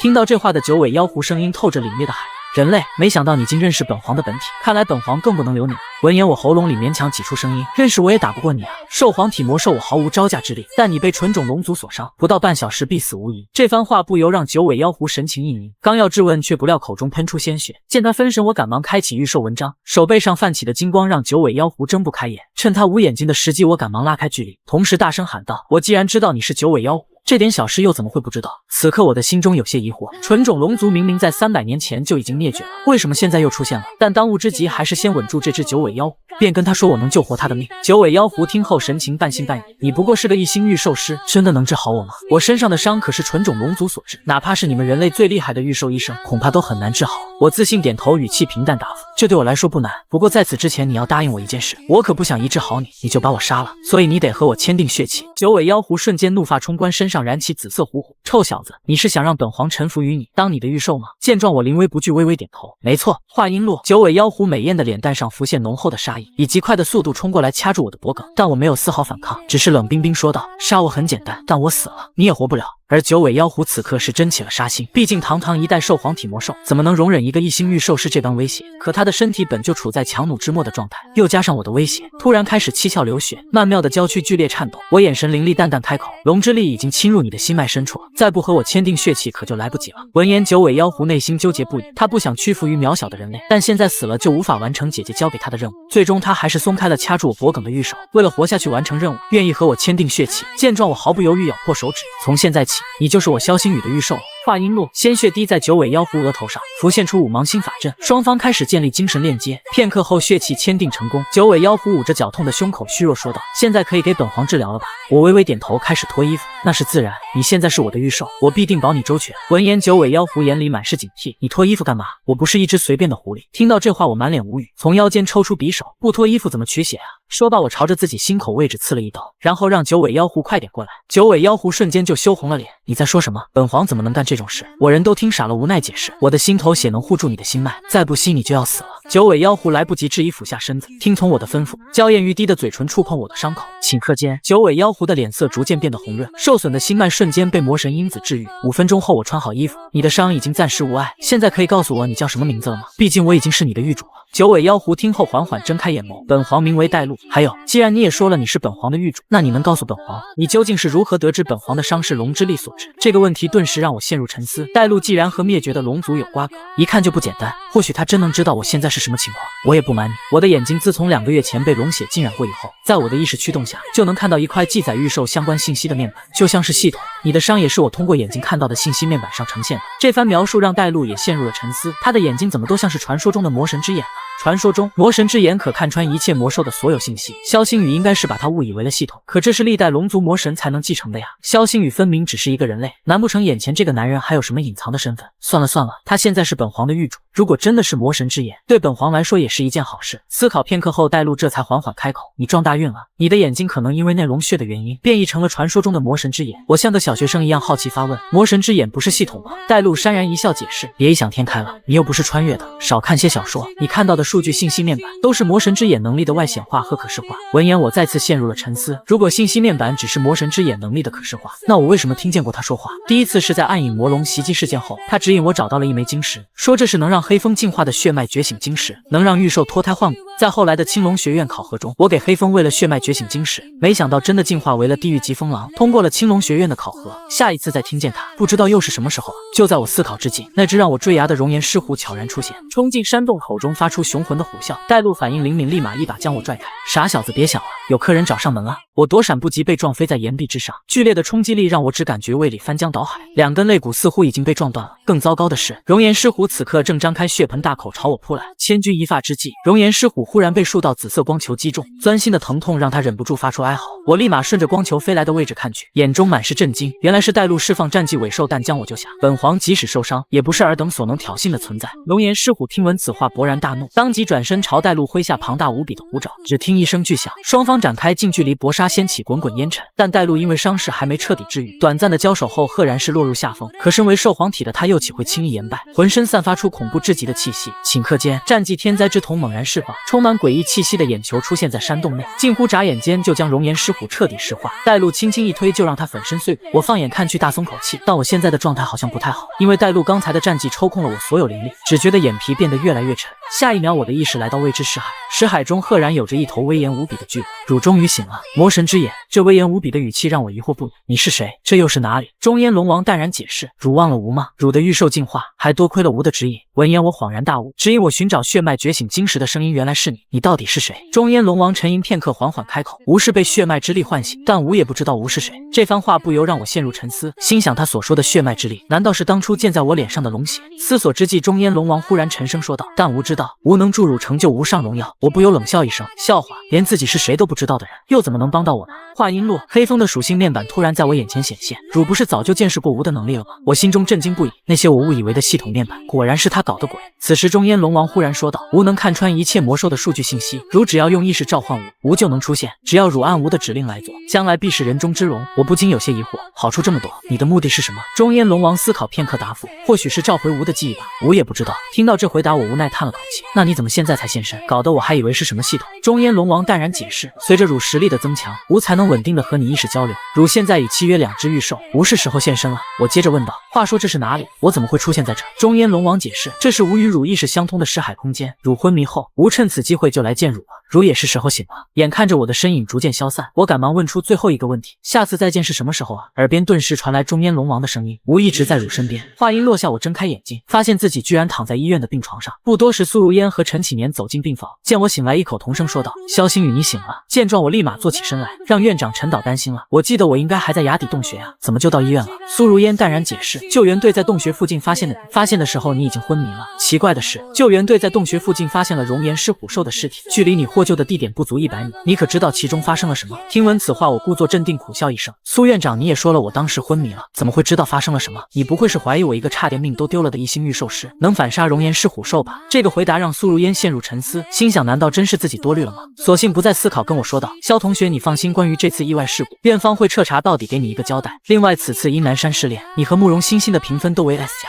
还破了学院纪录。”陈启年随即附和道：“你就安心休养，准备这周末的新生排名赛吧。”说罢，两人便一起离开了病房。而我手背上的预售文章此刻开始闪烁，下一秒带路就自己从中窜了出来。我还说你去哪了？原来是进预售文章了。带路靠在床边淡然一笑：“你小子逞强未给本皇心头血，受伤后支撑不住就昏迷了，正好救援队的人来了，本皇可不想被人类发现，就躲起来了。听你们刚才所说，你掉下悬崖是一次意外事故。”闻言，我嘴角勾起冷笑，王艳小人得志的样子在我脑中浮现，哪是什么意外事故？我早就知道是谁搞的鬼。旋即我脸色突然阴沉，声音透着肃杀之意：“这次我绝不会放过他。”原来在不久之前，我意外发现带路居然是全国通缉犯，随后我找到一处偏僻的小巷子将他唤出。“你被皇室通缉了，为什么不和我说？”闻言，带路稍微一愣，旋即笑道：“我没有刻意隐瞒这件事，只是你没有主动问我。”这慵懒的态度让我有些恼怒。你是女帝亲自颁发通缉令的通缉犯，这么大的事你不会主动和我说吗？对此，带路的神情风轻云淡：“本皇说了又如何？你要是后悔与本皇签订血契，就把本皇给卖了，领30亿赏金好了。”沉默片刻，我逐渐恢复了冷静。“带路，我现在是你的狱主，我希望你相信我，不要对我有所隐瞒，就算300亿我都不换。”这缓和的语气让带路也冷静下来，注意到自己刚才的态度确实不对。我能理解你此刻的心情，觉得我对你有隐瞒骗了你。说罢，带路掌心赫然浮现出一颗水晶，上官兰那个女人之所以重金悬赏我，是为了我手里的这个东西。闻言，我看向她手里的水晶，是实在看不出这东西有什么奇特之处，居然会开出30亿的悬赏金。带路便跟我介绍，这颗水晶乃是龙族至宝之一的龙之泪，相传纯种龙族有3大至宝：逆鳞剑、龙王须、龙之泪。逆鳞剑和龙王须都是在战斗中可以发挥出毁天灭地的攻击性神器，而龙之泪则没有任何攻击性，但它是由1万头纯种巨龙的泪水融合而成的，如果催动它的全部力量，就能逆转时空回到过去。听完这番介绍的我已然是瞠目结舌，未曾想这龙之泪竟拥有穿梭时间的能力。之前我就想问你了，龙族不是早在300年前就灭绝了吗？为什么最近又有龙族出没？300年前屠龙大战的真相到底是什么？带路微微摇头，不是拒绝回答，而是他对那场屠龙大战没有具体的了解。此时我忽然听到附近有人叫我的名字，我赶忙将带路收回预售文章，转身便看到慕容兄妹朝自己走来。慕容阳朔主动和我搭话，真是巧，你怎么也在这？我还以为我妹妹看错了呢，真是大难不死吗你？小心下次别死了。沉默不语的慕容欣欣心底很是疑惑，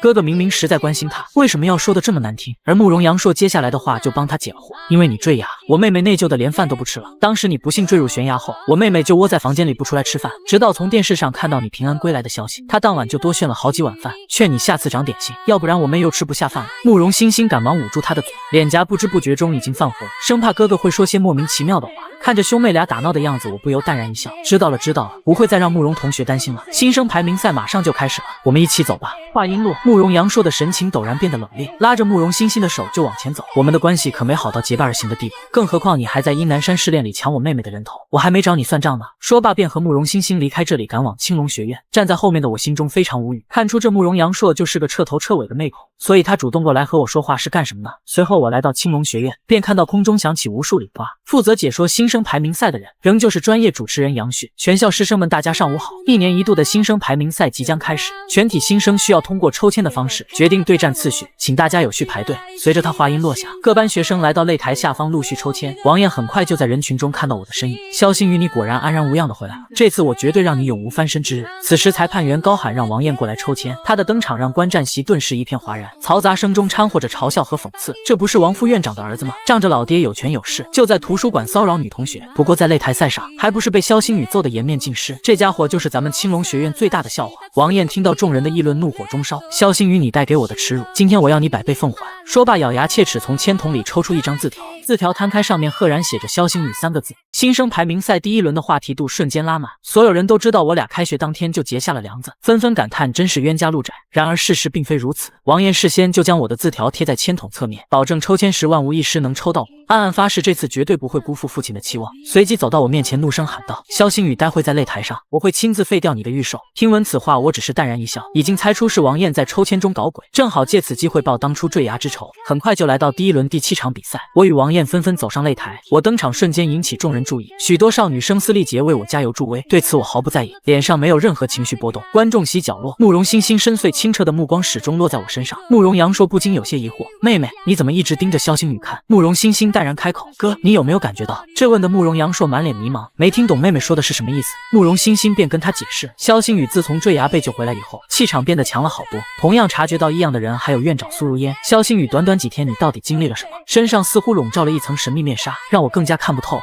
此时杨旭来到擂台中央，第一轮第7场萧星宇 vs 王艳对决开始。说罢，用力挥下手中的红旗，王艳当机立断后撤几步，拉开距离。见状，我也闪身拉开距离，催动御兽文章。只听一声狼嚎，黑风瞬间从御兽文章内跳出。王艳不甘示弱，当即催动御兽文章唤出六爪裂空豹。同一时间，地狱疾风狼和六爪裂空豹的详细数据出现在擂台上方的电子大屏幕上，让每个观众都能了解御兽的各项能力。但慕容欣欣放眼看去，眼中却满是震惊，这气息不太对劲。从地狱疾风狼目前的气场来看，它的等级不止初始体一阶，可御兽测试仪不会出错，地狱疾风狼的等级就是初始体一阶。那么现在就只剩唯一一种可能，萧星宇是在故意压制地狱疾风狼的等级，想借这次比赛完成突破进阶。这家伙居然敢这么拼，青龙学院这庙还是太小，日后恐怕容不下这家伙了。此时战斗一触即发，六爪裂空豹一跃而起，张开血盆大口，爪子犹如利刃般扑向黑风。见状，黑风当即侧身一闪躲过他的扑杀，但六爪裂空豹的攻击并未停止，口中凝聚浓郁的冰元素之力，释放战技寒天破朝黑风轰去。黑风的反应极为灵敏，释放战技暗影前行遁入地底躲避攻势。冰与火碰撞之际，观众席上的大家也忙得不可开交。每当六爪裂空豹释放战技时，大家都会穿上羽绒服驱寒。就在这时，阴影形态下的黑风忽然开始行动，以极快的速度出现在六爪裂空豹身后，当即释放杀招地狱咆哮，恐怖至极的高温瞬间笼罩擂台。哪怕六爪裂空豹及时闪身躲避，但身体多处还是遭到火焰灼烧。而观众席上的众人此刻已经脱下外套，嘴里含着冰棍解热。解说台上，杨旭下身穿着短裤，上身裹着棉袄，激情解说，真是精彩纷呈的对决呀！一会天寒地冻，一会酷暑炎热。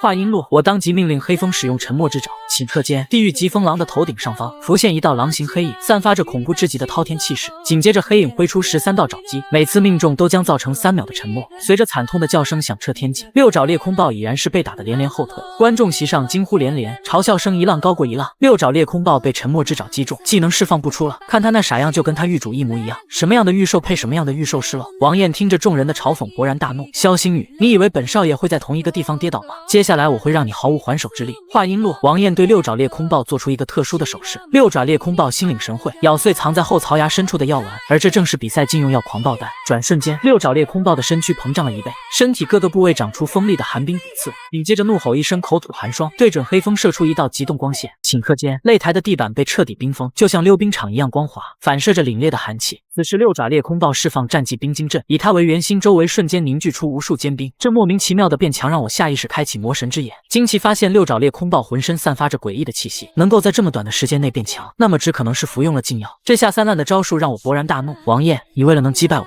居然强迫自己的御兽吃下禁药。王艳听闻此话毫不理会，也不会承认，命令六爪裂空豹释放冰刃风暴。刹那间，犹如暴雨般的冰刃瞬间袭向黑风，黑风身上的火焰逐渐熄灭，并且全身上下都受到了不同程度的割伤。见此情形，我只好先让黑风坚持住，脑海里飞速思考应对之策。但王艳的发号施令仍未停止，让六爪裂空豹接连释放冰焰和碎冰锤。顷刻间，擂台上空赫然凝聚出寒冰巨锤，巨锤表面还燃烧着湛蓝的火焰，以极快的速度朝黑风所在位置砸去。只听一声巨响，巨锤落在擂台上，掀起滚滚烟尘，冰渣犹如蝴蝶到处飘散。地狱疾风狼的身躯此刻被彻底冻结，硬生生吃下了六爪裂空豹的所有战绩。局势的突然反转，让观众们纷纷露出不可思议的表情。卧槽，六爪裂空豹怎么突然这么厉害？萧星宇落入下风了，比赛要输了。擂台上的王艳沾沾自喜，嘲讽道：萧星宇，上次擂台赛我让你一局，这次才是本少爷真正的实力。评委席上，王东升也为自己的儿子感到骄傲。苏院长，我家燕儿的天赋不比萧星宇差吧？还望院长今后多多关照我家燕儿。苏如烟听闻此话，一言不发，心里比谁都清楚，六爪裂空豹瞬间变强，这其中要没点什么手脚是不可能的，真是一对愚蠢的父子。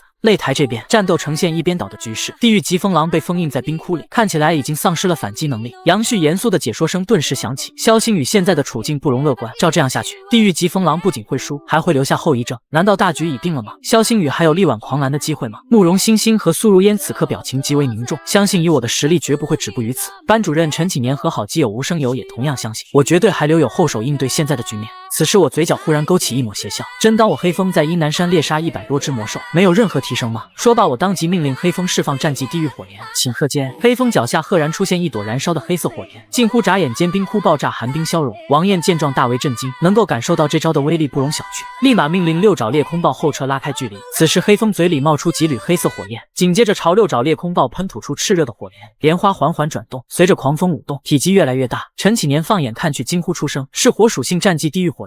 评委席上，苏如烟眸光流转，竟然能使出完全体御兽才能释放的战绩，萧星宇前途不可限啊！反观王东升则是眉头紧皱，未曾想我的成长速度如此之快，心中发誓绝对要除掉我。而身为解说的杨旭此刻正在大声嘶吼：“观众朋友们，你们没有看错，萧星宇使出了完全体火系御兽的战绩。地狱疾风狼目前只是初始体御兽，就越级学习了高阶战绩，照这样下去，萧星宇恐怕会超越叶双云，成为青龙学院第一天才。”此时擂台上的我见梅道树朗声大喝一声：“地狱火莲宛如一座大山，狠狠撞击在六爪裂空爆的身躯。只听一声巨响，爆炸声震碎了教学楼的窗户，狂暴的火浪气流掀翻操场的地皮，火海深处不断传出六爪裂空爆的惨叫。许久后烟消云散，我屹立在火海中央，英俊的脸庞仿佛写着4个字：古波不惊。反观王燕则是灰头土脸，跪倒在角落里，六神无主，手脚因过度惊吓而颤抖。而六爪裂空爆已然是倒地不起，浑身皮肤烧焦，白眼翻出天际，生死未卜。观战席上的众人放眼看去，满脸震惊，但无一人发出哪怕一丁点声音。见状，杨旭高呼出声打破这份沉寂：“胜者萧星宇！”话音落，全场发出山呼海啸般的欢呼。这哥们真是怪物啊！地狱火莲恐怖如斯。就在这时，杨旭突然大喊：“各位快看电子大屏！地狱疾风狼的数据变了，从最开始的初始体1阶变成了3阶。萧星宇创造了一项前无古人的记录，自青龙学院举办新生排名赛以来，第一次出现御兽在擂台上连升2阶的神迹，而创造这个神迹的人正是萧星宇。看着瘫软在擂台废墟里的六爪裂空爆，我很是满意，轻抚着黑风的毛发。黑风在阴南山猎杀数十头魔兽之后，又遭遇熔岩狮虎兽的攻击，经过生死的洗礼，黑风早就到了进阶的临界点。我此次借六爪裂空爆克制黑风的冰属性战绩，将黑风逼到绝境，就是为了破茧重生。此时评委席上，苏如烟看着暴躁的王东升，淡然开口：“凡事都要讲证据，那么证据在哪呢？”见状，我眉头微蹙，心想王东升又在搞什么幺蛾子。王东升听到苏如烟的质疑，随即指向擂台上瘫死在地的六爪裂空爆：“比赛规则规定点到为止，现在六爪裂空爆死在了擂台上，这证据还不够吗？”因为王东升是副院长的身份，他的发话瞬间获得其他校领导的支持。萧星宇虽然是个人才，但心狠手辣万不可留啊！要是萧星宇的人品真有问题的话，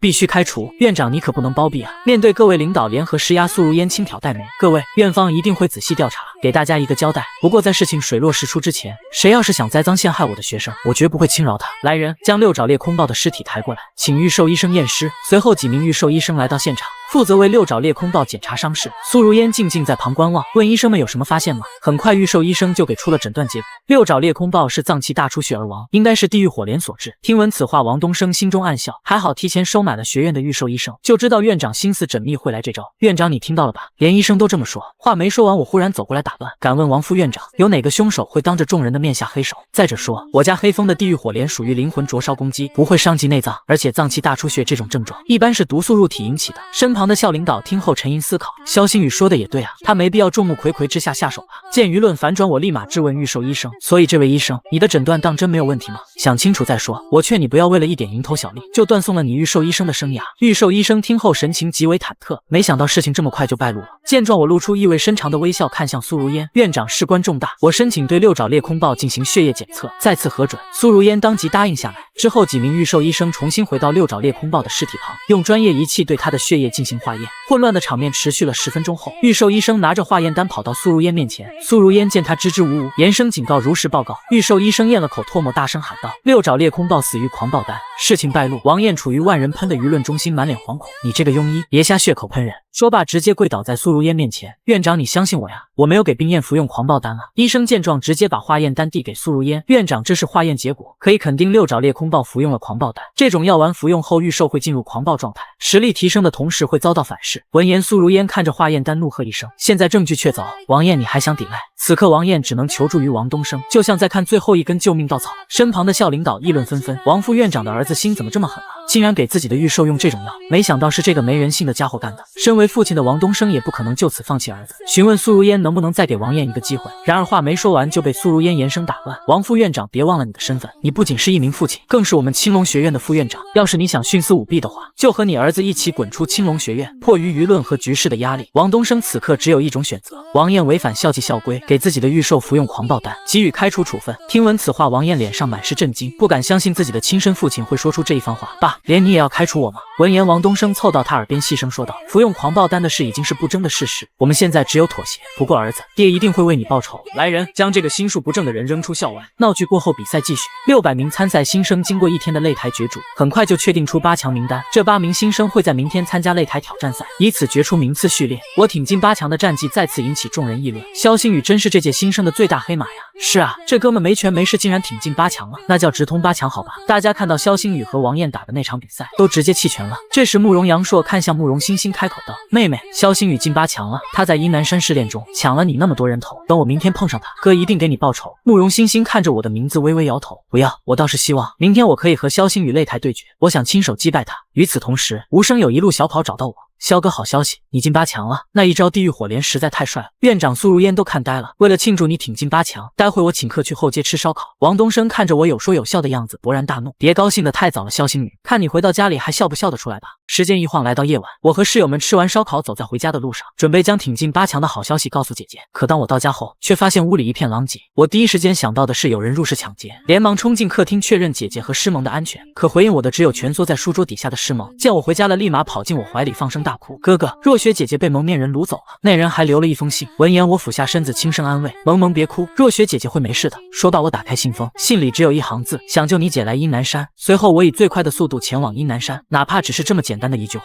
我已经猜到了幕后黑手肯定是王家父子。片刻后，我来到山顶，发现姐姐肖若雪半躺在一棵树下，幸好只是处于昏迷状态，没有生命危险。此时树后走出一个身披黑袍的神秘男子：“别喊了，你姐还没死。”闻言，我懒得废话，让他先把姐姐肖若雪给放了。听闻此话，神秘男子冷笑出声：“你就不好奇我的身份吗？”此刻的我冷静的可怕，语气平淡如水。这辈子跟我有仇的人不多，最近跟我有仇的只有一个，那就是王艳，但他却没有胆子和本事掳走一个人，所以你就是他父亲王东升。话音落，王东升扯下兜帽，露出一张斯文败类的脸，嘴里发出奸诈的笑声：“肖星宇同学，看来你不仅天赋过人，心智也比同龄人成熟。如果你是我儿子，我一定能把你培养成整个龙国最强的少年御兽师。可惜我儿子因为你被青龙学院开除，御兽也暴毙在擂台上，沦为全市人民的笑柄。而且因为这个污点，我儿这一辈子都没有任何御兽师工会愿意招纳他了。我身为父亲，要替我儿出这口气。”说罢，王东升催动御兽文章，脚下法阵赫然冲出一只体型巨大的黑熊。黑熊保持站立姿态，皮肤就像钢板一样厚重，手里拎着一把长约5米的铁锤。王东升冷笑出声：“我的炎魔巨熊可是兽王体御兽，它能时刻处于霸体状态，不受干扰的释放技能，同时消除敌人的控制技能。一星御兽师对上兽王体御兽，肖星宇，你的人生到此为止了。”此刻，王东升看向我的目光，跟看一具尸体没什么区别。毕竟6星御兽师想要杀1星御兽师，无异于杀一只手无缚鸡之力的鸡仔。但对此我丝毫不慌，笑容变得邪魅狂狷起来：“王副院长，恐怕我要让你失望了。”王东升听闻此话，冷哼一声：“怎么，你要召唤你那条狼狗给我的炎魔巨熊打牙祭不成？”话音落，我抬手催动御兽文章，浓郁至极的火元素冲天而起。谁跟你说我只有一只御兽了？陆路轮到你表演了。顷刻间，头顶乌云频频降下雷电，仿佛有一位发怒的天神在驱赶群魔。王东升的笑容逐渐凝固，凭空而生的恐怖气息贯穿他的全身。下一秒，带路打了个哈欠出现在我的身边：“换本皇何事？又来打扰我的美容觉？狱主，你可得好好想想该怎么补偿本王。”闻言，我指了指王东升身旁的炎魔巨熊。带路抬头看去，眼里没有一丝情绪波动。解决掉这只熊，我就能继续睡觉了是吧？我潸然一笑，微微点头：“没错，而且你想睡多久就睡多久。”此时王东升脸上的冷汗愈发之多，因为带路所散发的气息太过恐怖，当即命令炎魔巨熊抢占先手机会。收到命令的炎魔巨熊发出狂暴的嘶吼，抡起手中铁锤朝着带路狠狠砸去。就在这时，带路的眼神陡然变得凌厉，颠覆季天灾之瞳瞬间出发，一股特殊的能量改变整座山脉的磁场。炎魔巨熊王突然驻足，巨大的身体变得僵硬，紧接着身体慢慢变成一座石像雕塑，动弹不得。王东升虽然身为6星御兽师，见多识广的他此刻也慌了神：“你居然是九尾妖狐！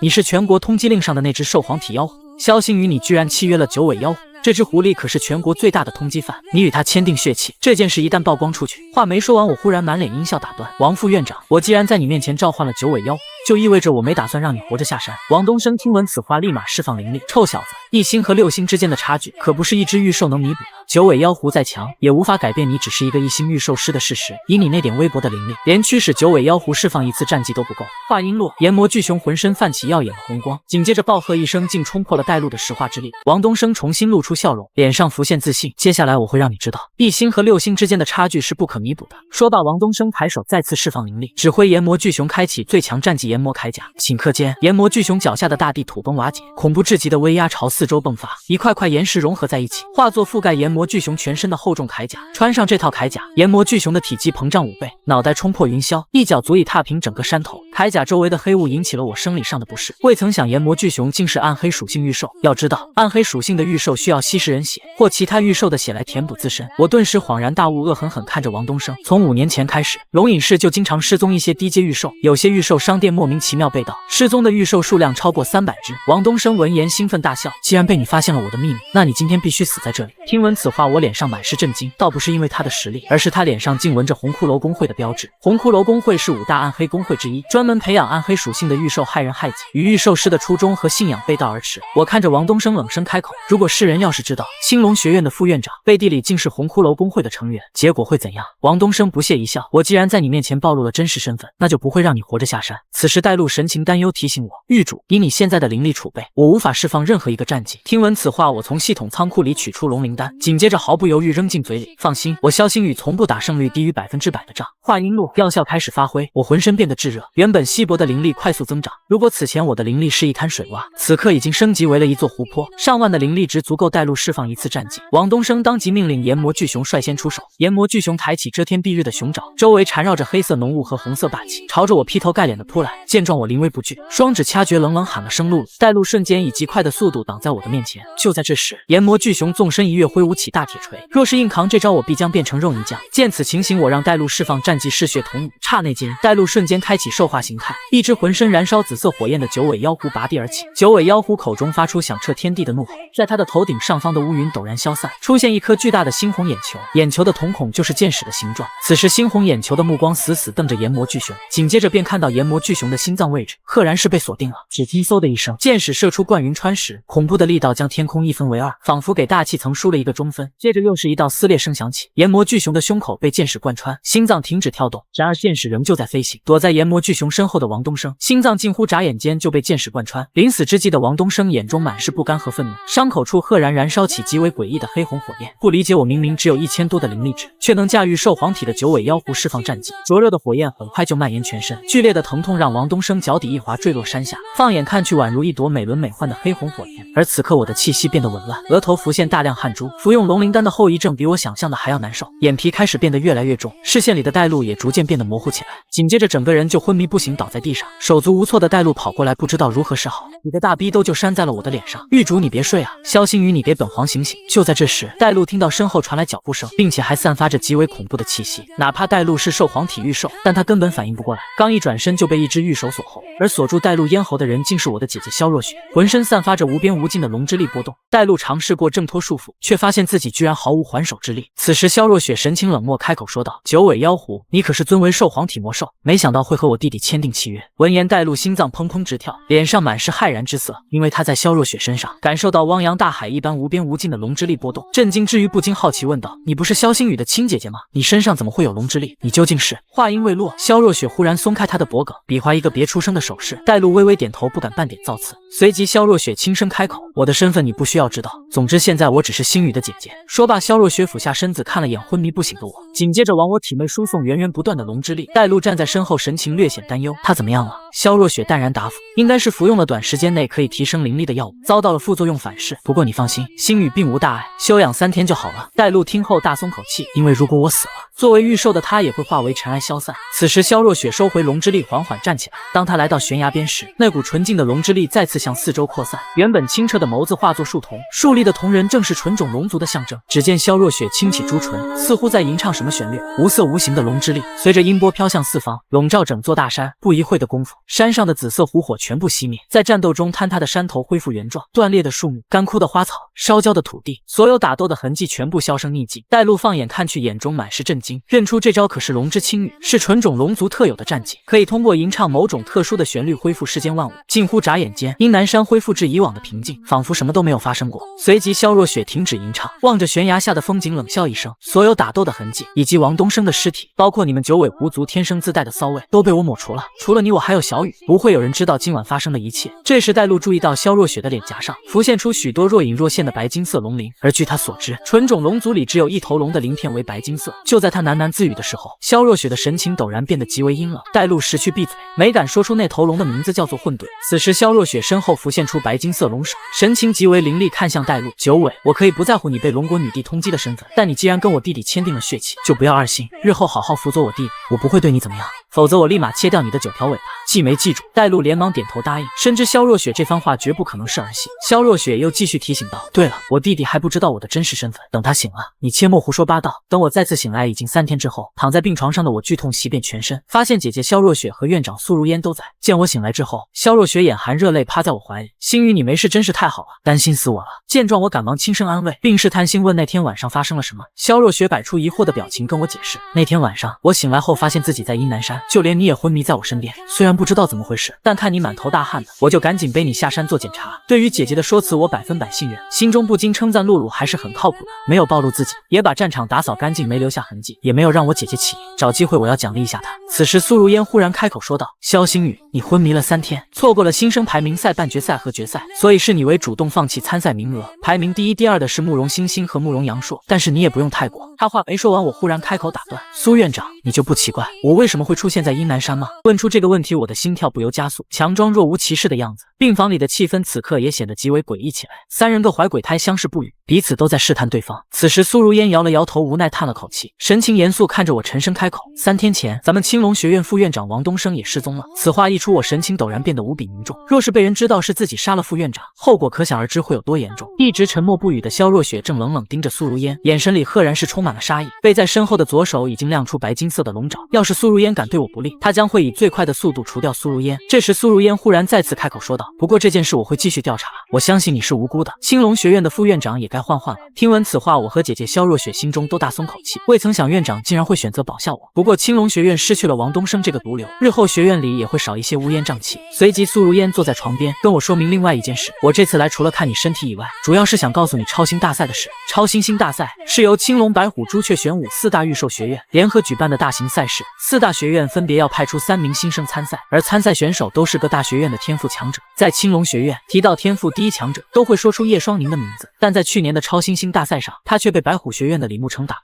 只获得了第2名的成绩。所以我希望你能作为学院的代表之一参赛，带领青龙学院夺回属于我们的荣耀，对你也算弥补了这次新生排名赛的遗憾。听完这番介绍，我已是热血澎湃，迫不及待想和各路高手一试高下。问苏如烟超星星大赛的参赛条件是什么？苏如烟跟我介绍，参赛条件只有2个，一是参赛选手麾下至少要有2只御兽，二是参赛选手须是2星御兽师。说罢起身拍了拍我的肩膀，比赛在下个月开始，我相信你一定能在比赛前获得参赛资格。闻言我心中感慨万千，回想起苏院长以前对自己也是多番照顾，那么自己更不能让他失望，更何况我也想看看能打败叶双宁的白虎学院的实力。放心吧院长，超星星大赛第1名肯定是我的。1星期后我满血复活，我趁着夜深人静来到阴南山。去年参加超星星大赛的选手每人至少契约了2只御兽，我虽然也有2只御兽，但带路是全国通缉犯，根本不能在公开场合召唤作战，而且黑风现在只是初始体3阶的地狱疾风狼，很难应对超星星这种级别的大型赛事。今晚天气不错，天时地利人和，是时候让黑风突破晋升了。随即我开启御兽文章，地狱疾风狼瞬间出现在我身边，浑身蒸腾着黑色的火焰。经过1星期的高强度训练的他，等待的就是这一刻的蜕变。随即我催动戴在中指上的空间戒指，各种昂贵稀有的进化材料纷纷浮现而出，价值已经远远超过500万。这些自然都是干姐姐秦嫣然的馈赠。得知我需要进化材料时，她都会毫不犹豫刷卡买单，以及1枚成熟体活属性魔兽晶核，这是我从阴南山试炼中夺得冠军的奖励。紧接着我将所有进化材料全部取出，相信黑风只要吃完这些就能完成进化。只见黑风当即张开大嘴，猛地吸一口气，所有进化材料悉数被他吞进肚子里。顷刻间，黑风身上燃烧的黑色火焰疯狂四溢，似乎要将整片密林烧成一片火海。见此情形，我立马唤出带路，露露，黑风晋升有走火入魔的风险，你来给我们护法。此时黑风身上的黑焰变得愈发浓郁，3属性御兽每次突破晋升，不死也要掉1层皮。带路此刻也没闲着，他释放出红色的霸气，在地狱疾风狼身边凝聚一层层防护罩，无法对环境造成更严重的破坏。这时我忽然跌倒在地，因为御兽师和御兽可以产生灵魂共鸣，我能够感受到地狱疾风狼此刻经历的痛苦。我艰难起身，不断为黑风加油打气，同时开启魔神之眼查看御兽进化的进度条。只见进度条以肉眼可见的速度不断攀升，可当进度条来到99%后，却迟迟无法推进。我心里不免有些慌乱，该不会进化失败了吧？就在这时，火海深处忽然踏出一只紫色狼爪，紧接着便看到黑风屹立在一块岩石上，原本黑色的火焰赫然是变成了紫色，额头上浮现特殊的咒印纹路，崭新的数据面板顿时映入眼帘。名称地狱幽冥狼，等级成熟体一阶，地狱血脉，天赋1地狱火，可对敌人造成无视护甲防御的真实伤害；天赋2恶魔之力，可增强攻击和防御，攻击敌人造成的伤害50%可转化为自己的血量。火属性、风属性、暗属性、恶魔属性，技能地狱缠绕、地狱咆哮、暗影前行、沉默之爪、裁决之刃。看完数据面板的我已然是大为震惊，没想到黑风经过这次进化，居然又觉醒了一个新属性。此时黑风身后隐约浮现出冥府之门，恐怖至极的杀意席卷整片山林。带路放眼看去，露出惊诧的目光，深知恶魔系是一种极其强势的属性，会赋予御兽恶魔之力，强化攻击防御，还能增加回血效果。感慨之际，又偷偷看了我一眼，这小子真是一个特别的御兽师。说来也不算奇怪，毕竟他姐姐也是一个怪物。此时我正抱着黑风沉浸在喜悦之中，带路忽然提醒我，接下来还要契约一只御兽，你打算怎么办？听闻此话，我神情陡然变得严肃。事到如今，看来只能请干姐姐帮忙了。于是第二天，我将超新星大赛的事告诉给干姐姐秦嫣然，未曾想她竟愿意亲自带我去御兽店挑选，我不禁有些害羞，让她给个地址，我自己去就行。对此，秦嫣然只是莞尔一笑：“你是我弟弟，你的事就是我的事，不就是一只御兽吗？”随后，我和秦嫣然来到喵喵御兽商店，秦嫣然让我随便挑，由她来买单。刚走进店里，老板洛三娘就迎了上来：“秦小姐今天居然有时间光临小店，是想买雷属性营养剂，还是想买雷属性魔兽晶核呀？”闻言，秦嫣然潸然一笑，指了指我：“三娘，我弟弟下个月要参加比赛，需要契约一只新的御兽，你得推荐一下。”洛三娘这才注意到秦嫣然身旁英俊的我，随即走到柜子旁跟我介绍：“小帅哥，我推荐你这只御兽，斜眼红蜘蛛，攻击力比同等级御兽高出不少呢。还有这只极影紫纹猫也不错，作战灵。”能打出暴击伤害。洛三娘办事很靠谱，她没有坑钱的意思，给我推荐的都是性价比很高的御兽。但秦嫣然身为我的干姐姐却不满意，让她不要推荐这些价格低的御兽，尽管推荐一些高品质御兽。听闻此话，洛三娘欣喜不已，知道今天将做成一笔大买卖。既然秦小姐都这么说了，那我也不藏宝了，我就把我们店最好的御兽都给小帅哥你来挑。话音落，我和秦嫣然来到全新的房间，这里安装了许许多多的培养皿，培养皿中无一例外都是售价过千万的御兽。其实洛三娘推荐的御兽都挺不错，比如这只地穴穿山甲的各方面数据还不错，三眼霸王蛇的毒液灼烧伤害也很亮眼，这只冰霜骨雕是传说血脉，各方面也不差。但是这些御兽却都没有隐藏血脉。秦嫣然见我迟迟不说话，关心问道：“怎么了，星宇？没有一只想要的吗？”身旁的洛三娘此刻也没觉得不耐烦，而是想尽办法把我伺候好。小帅哥，这么多高品质御兽你都不满意，你到底想要哪种御兽啊？你把要求说出来，我改天专门去进货。就在这时，一辆重型卡车缓缓停在喵喵御兽商店的门口，车门打开，下来一个膀大腰圆的肌肉男。三娘来新货了，这批货可水灵了。听闻此话，我看向肌肉男手里的铁里面是一个个身材娇小，背后长着透明翅膀的少女，一副见我犹怜的样子，这让我不禁有些好奇。据我所知，精灵系御兽也属于废柴类御兽啊，三娘你怎么会想着进货进精灵系御兽？秦嫣然随即凑到我耳边小声说道：“如果把这些精灵当御兽卖，当然卖不出去，但如果当宠物来卖，就不愁没有买家了。”我听完解释，瞬间秒懂，原来是为了满足有些有权有势的人的恶趣味。就在这时，我的魔神之眼忽然自动开启，余光从铁笼之间划过，定格在一个精灵少女的身上。她拥有一头瀑布般的金色长发，尖尖的耳朵可爱俏丽，顶着一张祸国殃民的脸蛋，怯生生样子让人心生怜惜。紧接着数据面板呈现在我的脑海里，名称水元素小精灵，等级初始体一阶，血脉低劣，天赋无，水属性，技能无，隐藏血脉神话品质天使血脉。秦嫣然见我呆愣在原地，疑惑问道：“星宇你怎么看愣住了？”沉浸在喜悦中的我被他的声音拉回思绪：“嫣然姐，我想买下它。”此话一出，秦嫣然人都傻了。星宇弟弟你也有这种癖好啊？身旁的洛三娘也是淡然一笑：“小帅哥原来也喜欢小女仆啊。”听闻此话，我是哭笑不得，看向笼中的金发精灵，语气严肃说道：“你们别瞎想了，我是要它做我的御兽。”秦嫣然听后刷卡将它买下。我随即带着金发精灵来到阴南山，打开铁笼，轻轻摸着它的秀发：“别害怕，我是不会伤害你的。”说罢，我将一颗血脉觉醒晶石递给他：“把这个吃下去，你的伤就会好了。”金发精灵微微点头，吃下晶石，原本残破的光翼瞬间愈合如初，浑身上下的伤口也是瞬间恢复。见状，我满意点头，朝他伸去一根指头：“你愿意与我缔结契约，成为我的御兽吗？”金发精灵听闻此话，有些犹豫不决。他知道我是他的恩人，如果没有我，他的结局就是被卖给某些位高权重的大人物，然后成为那些恶俗之人的玩物和奴隶，遭受肉体和灵魂的双重折磨，最终主动飞过来抱住我的手指。见此情形，我露出满意的微笑：“那你以后就是我的伙伴了。”话音落下，我割破手指，一滴鲜血落向金发精灵，猩红色的五芒星逐渐绘制而成，象征着血气签订成功。